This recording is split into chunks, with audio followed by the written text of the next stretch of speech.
RS Bengali ক্লাসরুমে সকলকে স্বাগত। আজকের ভিডিও টপিক বাংলা ব্যাকরণের দল বিশ্লেষণ। এই দল বিশ্লেষণ বাংলা ব্যাকরণের অত্যন্ত একটি গুরুত্বপূর্ণ টপিক। তোমাদের নিচু ক্লাসে বিভিন্ন সময় তোমাদের দল বিশ্লেষণ সম্পর্কে বিভিন্ন প্রশ্ন আসে, এমনকি উপরের ক্লাসে উঠে তোমাদেরকে যদি বাংলা নিয়ে পড়াশোনা করো সেক্ষেত্রে যদি ছন্দ শিখতে হয় তার আগেই তোমাকে দলটা শিখতে হবে। এমনকি চাকরির পরীক্ষায়ও দল বিশ্লেষণ এখান থেকে নানান প্রশ্ন আসে। তো আজকে আমরা খুব সহজভাবে দল বিশ্লেষণ এই সম্পূর্ণ অংশটা, দল বিশ্লেষণের সম্পূর্ণ অংশটা খুব সীমিত আকারে এবং অত্যন্ত সহজভাবে শিখে নেব। তো দল বিশ্লেষণ শিখতে গেলে আমাদেরকে আগে জানতে হবে যে দল কাকে বলে, দল কত প্রকার, কী কী, এবং প্রত্যেকটি দল এর সংজ্ঞা সহকারে উদাহরণ সহ অত্যন্ত সহজভাবে আমি বোঝানোর চেষ্টা করছি। দেখো, দল এই শব্দটার যদি আমরা অর্থ ধরি সেক্ষেত্রে দল শব্দের অর্থ ফুলের পাপড়ি হয়, আবার দল কোনো জিনিসের সমষ্টি বা সমূহকেও বোঝানো হয়। তবে বাংলা ব্যাকরণের ক্ষেত্রে দলটা একটু অন্যরকম। তো এই দলের সংজ্ঞাটা আগে আমরা বুঝে নেব। দেখো, দল কাকে বলে? বাকযন্ত্রের স্বল্পতম প্রচেষ্টায় উচ্চারিত ধ্বনি বা ধ্বনি সমষ্টিকে বলা হয় দল। বাকযন্ত্রের স্বল্পতম প্রচেষ্টায় বলতে কি বোঝানো হচ্ছে? আমরা যখন কোনো শব্দ উচ্চারণ করি প্রত্যেকটা শব্দই যে একবারে উচ্চারিত হয়ে যাবে তা কিন্তু নয়। এমন অনেক শব্দ থাকে যেগুলো আমাদের ধাপে ধাপে উচ্চারণ করতে হয়। তো আমাদের বড় যে শব্দগুলো বা যেগুলো ধাপে ধাপে উচ্চারণ করতে হয় সেই ধরনের শব্দগুলো আমরা উচ্চারণের সময় একবারে যতটুকু শব্দ উচ্চারণ করতে পারছি সেই একবারের যতটুকু উচ্চারণ করছি সেটাকেই বলা হয় দল। দেখো, একটা উদাহরণ দেখলে তোমরা বুঝতে পারবে। আকাশ এই শব্দটা আমরা যখন উচ্চারণ করি তখন আমরা কিভাবে উচ্চারণ করি? আকাশ, এভাবে আমরা উচ্চারণ করি। অর্থাৎ আটা একবারে উচ্চারিত হয়ে যায়, আবার কাশটা একসাথে উচ্চারিত হয়। তাহলে আমরা এটা দুটো, আকাশ শব্দটা উচ্চারণ করার ক্ষেত্রে আমাদের দুটো দল পাই, আ আর কাশ। আবার আসবাব শব্দটা উচ্চারণ করতে গেলে আসবাব, এইভাবে শব্দটা উচ্চারিত হয়। অর্থাৎ এখানেও আমরা দুটি দল পাচ্ছি। আবার সিদ্ধান্ত, এই সিদ্ধান্ত এই শব্দটাকে উচ্চারণ করতে গেলে কিভাবে উচ্চারণ করি? সিদ্ধান্ত, এটা তিনটি দল আমরা পাচ্ছি। তো এই দল শিখতে গেলে আমাদের উচ্চারণটা আগে ভালো করে বুঝতে হবে। আমরা যত বেশি সুস্পষ্টভাবে বাংলা উচ্চারণ করতে পারবো তত সহজভাবে আমরা দল বুঝতে পারবো। তাহলে দল কাকে বলে বোঝা গেল। দল বলে বাকযন্ত্রের স্বল্পতম প্রচেষ্টায় উচ্চারিত ধ্বনি বা ধ্বনি সমষ্টিকে বলা হয় দল। অর্থাৎ বাকযন্ত্রের সাহায্যে আমরা যখন কোনো শব্দ উচ্চারণ করছি একবারে আমরা যতটুকু উচ্চারণ করতে পারছি ততটুকুকেই বলা হয় এক একটি দল। যেমন আকাশ, আ একবারে উচ্চারিত হচ্ছে, কাশ আরও একবারে উচ্চারিত হচ্ছে। তাহলে দুবারে আকাশ আমরা শব্দটা উচ্চারণ করতে পারছি, তাই এখানে দুটি দল হচ্ছে। আসবাব, এটা আমাদের দুবারে উচ্চারণ করতে হচ্ছে, আসবাব, এখানে দুটি দল, আস একটা দল আর বাব একটা দল। তারপরে সিদ্ধান্ত, সিদ্ধান্ত, এখানে তিনটি দল পাচ্ছি, সিদ্ধান্ত, তাহলে এখানে তিনটি দল পেলাম। এটা গেল আমাদের দল। দল কাকে বলে আমরা বুঝলাম। এবার আমরা জানবো যে দল কত প্রকার ও কি কি। দল সাধারণত দুই প্রকার। তাহলে দল কত প্রকার? দল সাধারণত দুই প্রকার। কি কি? রুদ্ধ দল ও মুক্ত দল। এখানে একটা গুরুত্বপূর্ণ বিষয় যেটা তোমাদেরকে জানতে হবে সেটা হলো রুদ্ধ দলের চিহ্ন। এই চিহ্নটা অবশ্যই মাথায় রাখবে। এটা হচ্ছে রুদ্ধ দলের চিহ্ন। দেখো, ছোট্ট একটা সরল রেখা টাইপের, এটা হচ্ছে রুদ্ধ দলের চিহ্ন।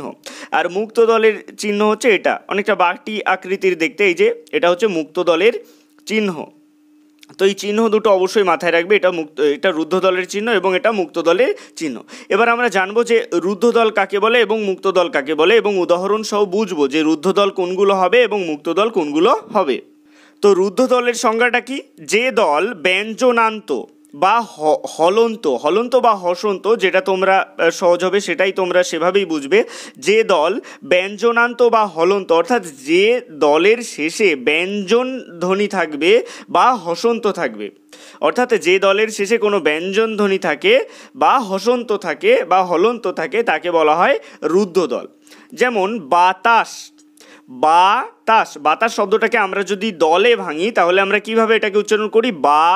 তাস, এই তাসটা একবারে উচ্চারিত হচ্ছে। দেখো তাস এই শব্দের শেষে দন্তস্ব আসছে এবং হসন্ত আসছে, অর্থাৎ স এর শেষে কিন্তু অ উচ্চারিত হচ্ছে না, অর্থাৎ এটা ব্যঞ্জন ধ্বনি। তাস সটা স এর মতনই উচ্চারিত হচ্ছে, এটা ব্যঞ্জন ধ্বনি, আবার এখানে হসন্ত রয়েছে। তো এই ধরনের যে হসন্তযুক্ত যে সমস্ত শব্দ থাকবে বা যে শব্দটার শেষের শব্দটা ব্যঞ্জন ধ্বনি থাকবে তাকে বলা হবে রুদ্ধদল, অর্থাৎ এই বাতাস শব্দের তাসটুকু হচ্ছে রুদ্ধদল। তারপরে মোবাইল, এটাকে আমরা যদি দলে ভাঙি আমরা কিভাবে এটাকে উচ্চারণ করছি, মো বা ইল। দেখো এই মো আর বা এটা কিন্তু একবারই উচ্চারিত হচ্ছে, মো ময়ের পরে অ আসছে, বা বয়ের পরে আ আসছে, কিন্তু ইল এই শব্দটার শেষে ল ব্যঞ্জন ধ্বনি আসছে এবং লয়ের পরে কোনো অ উচ্চারিত হচ্ছে না, ইল এটা লয়ের মতনই উচ্চারিত হচ্ছে, অর্থাৎ ব্যঞ্জন ধ্বনি। ল কি ব্যঞ্জন ধ্বনি, তাহলে এই দলটার শেষে আমরা একটা ব্যঞ্জন ধ্বনি পাচ্ছি। যে দলগুলোর শেষে ব্যঞ্জন ধ্বনি পাবো সেগুলো হবে রুদ্ধদল। তাহলে এটা রুদ্ধদলের চিহ্নটা উপরে দিয়ে দিলাম, এই দুটো হচ্ছে রুদ্ধদল। তো মুক্তদল কাকে বলে, যে দলের শেষে স্বরধ্বনি তাকে মুক্তদল বলে, অর্থাৎ যে দলের শেষে আমরা স্বরধ্বনি পাবো তাকে বলা হবে মুক্তদল। ব্র্যাকেটে দেখো আমি একটা তথ্য লিখে রেখেছি, শেষে স্বরধ্বনি থাকায় একে স্বরান্ত অক্ষরও বলে, অর্থাৎ মুক্তদলকে কোথাও কোথাও স্বরান্ত অক্ষরও বলে। এটা কিন্তু তোমাদের শর্ট কোশ্চেন হিসেবেও আসতে পারে যে স্বরান্ত অক্ষর কাকে বলা হয়, মুক্তদলকেই স্বরান্ত অক্ষর বলা হয়।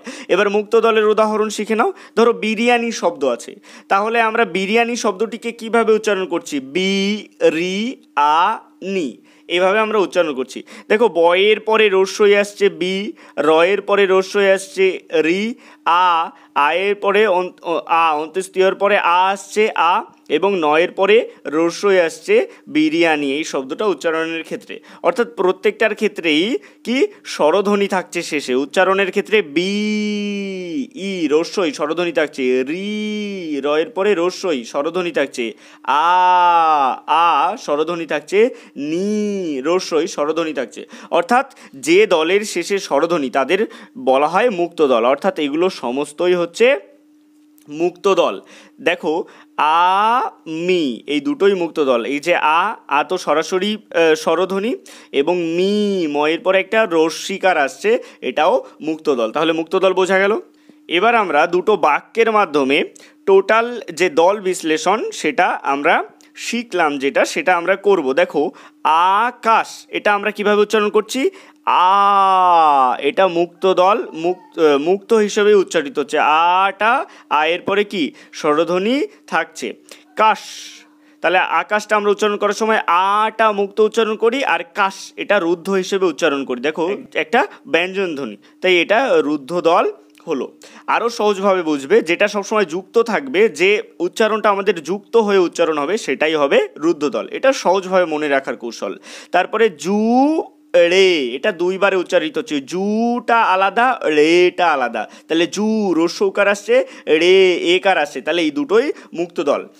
মেঘ, এটা দেখো একবারে উচ্চারিত হচ্ছে, মেঘ এটা যুক্ত হিসেবে উচ্চারিত হচ্ছে, তাহলে সহজভাবে আমি মনে রাখার কৌশল বলেছিলাম, যেটা যে শব্দগুলো যুক্ত হিসেবে উচ্চারিত হবে সেটা হবে রুদ্ধদল। মেঘ, মেঘের ঘটা হচ্ছে শেষে ব্যঞ্জন ধ্বনি, ঘয়ের পরে কোনো অয়ের মতো উচ্চারণ হচ্ছে না, বা ঘয়ের পরে কোনো স্বরধ্বনির মতো উচ্চারিত হচ্ছে না, এর জন্য এটা কি হবে, এটা রুদ্ধদল হবে। মেঘ করেছে, তাহলে আমরা দেখো এখানে কি পেলাম, এখানে আমরা দুটো রুদ্ধদল পেলাম। এই বাক্যটিতে রুদ্ধদল কটি, রুদ্ধদল দুটি, এবং মুক্তদল কটি, 1 2 3 4 5 6, 6টি মুক্ত দল। এই দলটা সব থেকে ভালোভাবে শেখার কৌশল হচ্ছে যে বাক্যটা বা যে অক্ষরটা আমাদের থাকবে, যে শব্দটা আমাদের থাকবে সেটা সুস্পষ্টভাবে উচ্চারণ করা। এভাবে আমরা যত বেশি উদাহরণ করব তত বেশি আমরা দল বিশ্লেষণ সম্পর্কে দক্ষ হব। দেখো এখানে একটা বাক্য আমি লিখেছি, আপনি কাল আসবেন। এটা যখন আমরা উচ্চারণ করছি বা বলছি, তো আমরা কিভাবে বলছি, আপনিটা কিভাবে বলছি, আপনি। তো আপনিটার দল ভাঙলে কি হবে, আপ, এইটা একসাথে উচ্চারিত হচ্ছে তাই আপ, এইটুকু হচ্ছে রুদ্ধদল, আর নি এটা একবারে উচ্চারিত হচ্ছে তাই এটা মুক্ত দল। কাল, এটা দেখো রুদ্ধ অবস্থায় উচ্চারিত হচ্ছে, কাল এটা একবারে উচ্চারিত হচ্ছে, অর্থাৎ বাকযন্ত্রের স্বল্পতম প্রচেষ্টায় আমরা এটা কাল এই শব্দটা একবারেই উচ্চারণ করতে পারছি, তাই এটা রুদ্ধদল। আসবেন এটাকে আমরা যখন দলে ভাঙবো তখন সেটা কী হবে? আসবেন। তো এটা হচ্ছে আশটা একসাথে উচ্চারিত হচ্ছে, রুদ্ধ অবস্থায় উচ্চারিত হচ্ছে, তাই এটা রুদ্ধদল। আর বেন এইটাও রুদ্ধদল। তাহলে আমরা এখানে কটা রুদ্ধদল কটা মুক্তদল পাচ্ছি? মুক্তদল পাচ্ছি একটি, আর রুদ্ধদল পাচ্ছি 1 2 3 4 4টি। এভাবেই তোমরা আরও বেশি প্র্যাকটিস করবে, তাহলেই দল বিশ্লেষণ তোমাদের কাছে আরও বেশি সহজ হয়ে যাবে। ভিডিওটি কেমন লাগলো অবশ্যই কমেন্টের মাধ্যমে জানিও, ভালো লাগলে লাইক করো এবং শেয়ার করো। সবশেষে একটাই রিকোয়েস্ট, এখনও পর্যন্ত যারা আমার চ্যানেলটিকে সাবস্ক্রাইব করে উঠতে পারেনি তারা অবশ্যই RS বেঙ্গলি ক্লাসরুম এই চ্যানেলটিকে সাবস্ক্রাইব করুন, আর পাশে থাকা বেল আইকনটিকে প্রেস করুন নতুন ভিডিওর আপডেট সবার আগে পেতে।